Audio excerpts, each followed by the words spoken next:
It was one of those old houses you see from time to time, standing off the road, across the field, out toward the country, the roof mostly gone, windows sagging and empty, peering at you over a half-rotted porch as you drive by. It's hard to believe that anyone had ever lived there, but according to my great-grandfather, it was the house he was born in. His excitement grew as we pulled onto the bare dirt track that led to the house.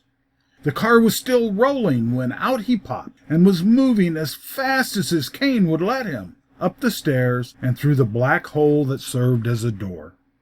Following as fast as we could, we too crossed the threshold and came to a sudden and abrupt halt, like hitting an unseen wall. In the gray light filtering through the dust, we could see the back of an old wing-back chair, grimy and tattered, facing toward the fireplace on the far wall of the room. There was no sign of Great-Granddad. Try as we might, we could not move forward. A voice seemed to come from the depths of the wing-back chair. "Don't worry, you'll have him back safe and sound. But first you must listen to my weird wonder stories from a time long ago. When I'm done, just step back and leave. Great-grandfather will be found sleeping in the car." And we did. Here is a story and a poem about females.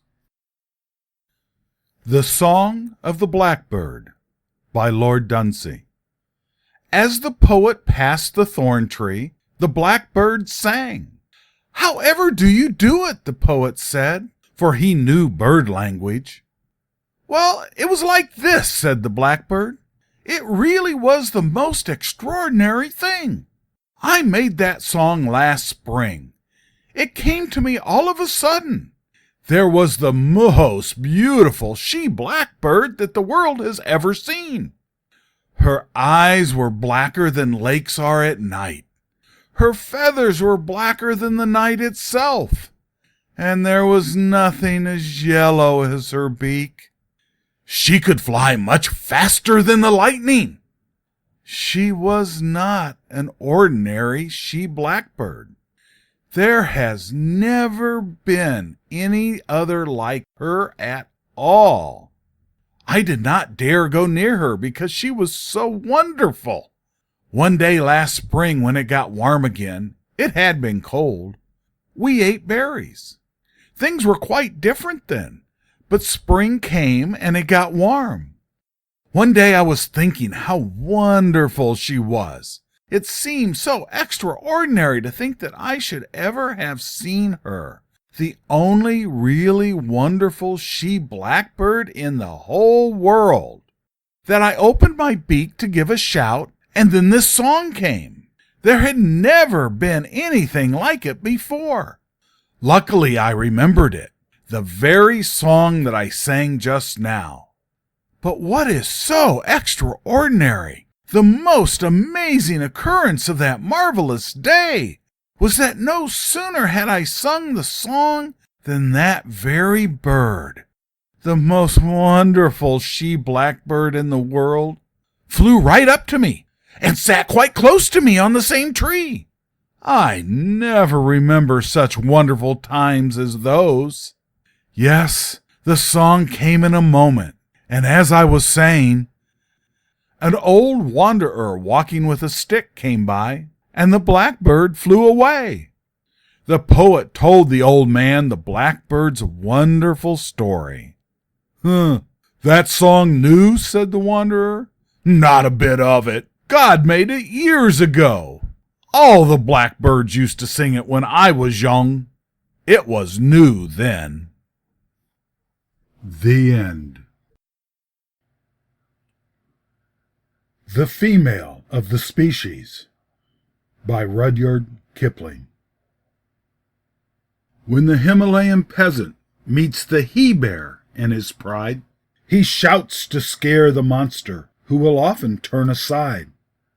But the she-bear thus accosted rends the peasant tooth and nail, for the female of the species is more deadly than the male. When Nag, the basking cobra, hears the careless foot of man, he will sometimes wiggle sideways and avoid it if he can. But his mate makes no such motion where she camps beside the trail, for the female of the species is more deadly than the male. When the early Jesuit fathers preached to Hurons and Choctaws, they prayed to be delivered from the vengeance of the squaws. 'Twas the women, not the warriors, turned these stark enthusiasts pale, for the female of the species is more deadly than the male. Man's timid heart is bursting with the things he must not say, for the woman that God gave him isn't his to give away. But when hunter meets with husbands, each confirms the other's tale. The female of the species is more deadly than the male. Man, a bear in most relations, worn and savage otherwise. Man propounds negotiations. Man accepts the compromise. Very rarely will he squarely push the logic of a fact to its ultimate conclusion in unmitigated act. Fear or foolishness impels him, ere he lay the wicked low, to concede some form of trial, even to his fiercest foe. Mirth obscene diverts his anger.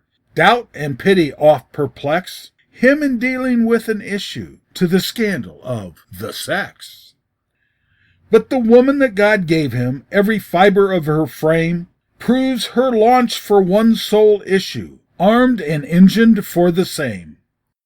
And to serve that single issue, lest the generations fail, the female of the species must be deadlier than the male.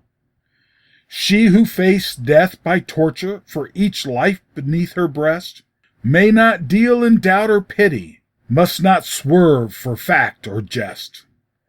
These be purely male diversions, and not in these her honor dwells. She, the other law we live by, is that law and nothing else. She can bring no more to living than the powers that make her great, as the mother of the infant and the mistress of the mate. And when babe and man are lacking, and she strides unclaimed to claim her right as femme and barren, her equipment is the same. She is wedded to convictions in default of grosser ties. Her contentions are her children. Heaven help him who denies.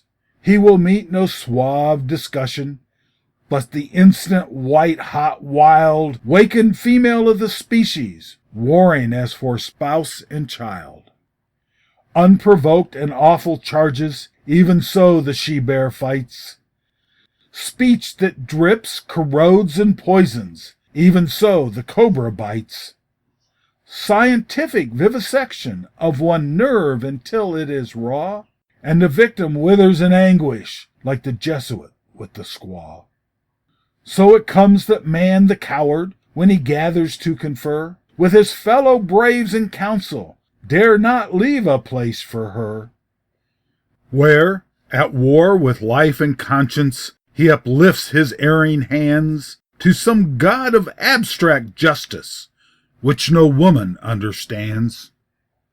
And man knows it, knows moreover that the woman that God gave him must command and may not govern, shall enthrall but not enslave him. And she knows, because she warns him, and her instincts never fail, that the female of her species is more deadly than the male. The end.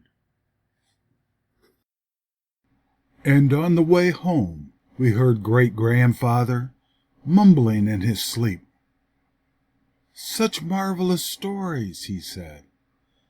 "Such marvelous stories. I haven't heard these since I was a child." And he promptly fell back asleep.